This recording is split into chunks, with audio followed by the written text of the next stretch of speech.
All right, Chukwudi Okoli Ogbaja is here with us this morning. Chukwudi, good to see you. Good morning. You're welcome. We have seen the last, state of cold. It's not going to do more than 2 more weeks. And gradually we step into the heat. Victor, good morning. Good morning.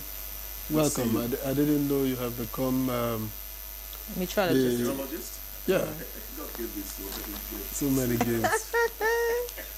Anyway, All right, so let's see what the papers have this morning. We begin with the Business NG. The Business NG leads with FG scraps 5% telecom tax, offers relief to subscribers.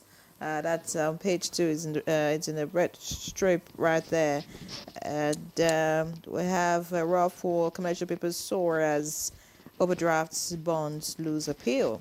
Below the picture story, we have appeal court takes custody of DHL's oil cargo and $600 million row with First Bank.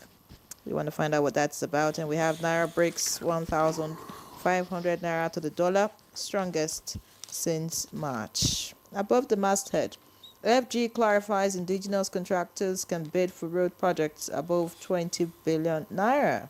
And finally, INEC clears 14 associations in fresh political party registration bid. All of that's in the Business NG this morning. We'll move on to the People's Daily now. The People's Daily leads with terrorism. That's the kicker. The caption, court jails Sansari leader Mahmoud Usman for 15 years. Above that story, just below the masthead, we have NAPTIP releases 2025 results, surpasses previous year's enrollment by 37%. And we have 14 political parties scale INEC's first hurdle for registration also right here. And below the picture story, we have FG expresses concern about Israel's airstrike in Qatar, calls for peaceful engagement. Some of the headlines at the bottom of the front page, we have ADC clarifies court order, says no injunction granted against David Mark, Aribishola. Tinubu gives marching order to further crash food prices. That's good news. Details on page 9 of the People's Daily. And then we have Tinubu to address world leaders at UN General Assembly on September 24th. And finally, federal government to develop framework for states to establish vehicular emissions testing centers. You want to find out what that's about? Page 3 will do you good. Victor. all right. I have the blueprint here, and the lead story is anxiety as resident doctors extend industrial action. Ultimatum by 24 hours. Anxiety as resident doctors extend industrial action ultimatum by 24 hours. COOUTH Anambra NAD chapter proceeds on warning strike, insists on 100% payment of MRTF. Okay, details of that on page 8. And sports, bureaucracy killing sports in Nigeria, says Philip Shaibu, former Edo deputy governor. That's on page 32. The other stories, most of which we have taken in the other dailies, but this one, FCCPC recovers 10 billion naira for aggrieved consumers in 6 months. Banking tops list with 3,173 complaints. Fast-selling consumer goods, 1,543. That's on page 8. And just above the nameplate, party registration, 14 out of 171 associations qualified for next stage, says INEC. Details of that, you get it on page 8. And the tiny strip just at the bottom of the front page of the blueprint, Noun clarifies position on selection of next VC. You get details on page 6. And the final 3, Borno, Gombe, Kaduna not paying 70,000 naira minimum wage to LG staff. That's credited to Norgay, and the details are on page 19. Troops rescue 17 kidnapped victims in Kogi is on page 18. And NOA vows sanctions on abusers of Nigeria's national symbols. Details on page 6. Chooks the boy. Yeah, thank you, Victor. Anxiety as doctors extend their ultimatum, for an industrial action. simply get mentally tired listening to these continuation of we go, no go, and all that.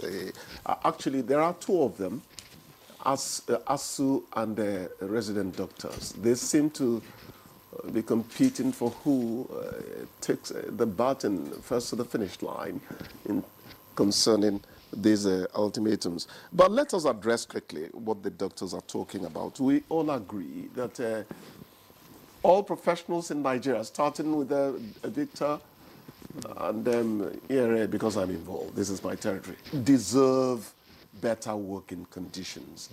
But having said that, there's this bias one demonstrates for health. When you talk about the NHS in the UK, that is enough to sack the British Prime Minister if the populace think that all's not going well with it. You talk about HHS in the US, that's the Health and Human Services Department. It's enough to, well, maybe not under Trump, because he and JFK, the Kennedy Jr.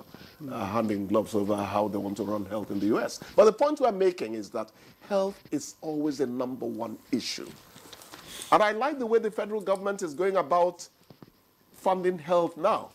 The other time, the Minister of Health was here, and I was glad when the talk is now on ways we want to fund health. We are beginning to realize that health is not a dance a short man can easily watch.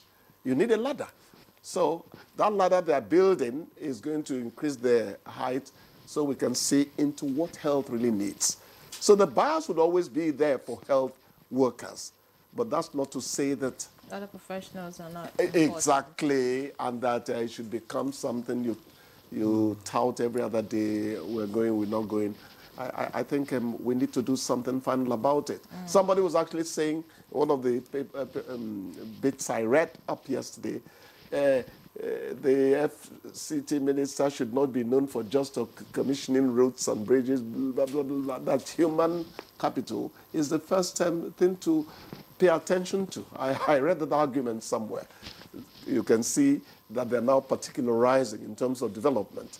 Whereas in real terms, development is supposed to be spread. No area should be left behind. None should be ignored. Yeah, great point, Chukudi. The story that interests me this morning is FCCPC recovers 10 billion naira for aggrieved consumers in 6 months. And the report goes on to say that banking tops the list with 3,173 complaints. And the question I'm asking is, if FCCPC wasn't working, like the way some other agencies are not working, what happens to these monies of people that, banking transactions are very clear. There are things that can be traced and corrected as fast as possible. So when customers are debited, unlawfully, or whatever it is that leads to your money hanging somewhere, yes, the banking system should be able to correct those mistakes and refund monies to their customers. But we see situations where you write to the banks or you apply and all of that, and they don't. So for these consumers or customers, they took it a step further, took it to FCCPC, and now they have their monies back. And I'm saying, when would this stop? Because how many Nigerians can actually, go the extra mile? That is the great question, from all the things you have mentioned so far. How many Nigerians can afford to get up to that level? Even when your environment is abused where you live, do you know that the people you see drive the Toyota cars and the Renaults and all that, they don't even complain, let alone the man you are messing up the front of his house. The point I'm making, my dear, is that self-correcting mechanism should be in place. You don't have to wait for the stick before you do that which you should do. Because in some other climes, nobody even can listen to that. After 24 hours, there's no reversal. Exactly. You are in trouble and all that. It all resulted from their knowing that we could always be taken for granted and not much would happen to them. We are now happy that the agency is saying, no, It's not going to be business as usual. Consumer protection is real in any economy that respects basic human rights. Very important. So I like it. About as we jubilate that these banks that think they can hold your money should do the right thing. You know, as we jubilate, we should also remember that those of us who take online loans and we're not repaying, it will get to us. And then they are going to say, hey, you've not paid. It's going to, fair is fair. What's good for the goose is good for the gander. Let there be fairness all over. That's it. All right. Chukwudi, I wanted to draw your attention to something, but I'm told You have wanted to, go. don't do anything. So let me let you go and wish you a great weekend. When he said draw your attention to something, my mind went very far. I know. It may not be in the papers. Please come back from the long journey. Your mind is It's engaged. a telecom issue. I think that's something to cheer. Okay, the 5%. Yeah, the 5% Yeah, it's okay. It's okay. Some other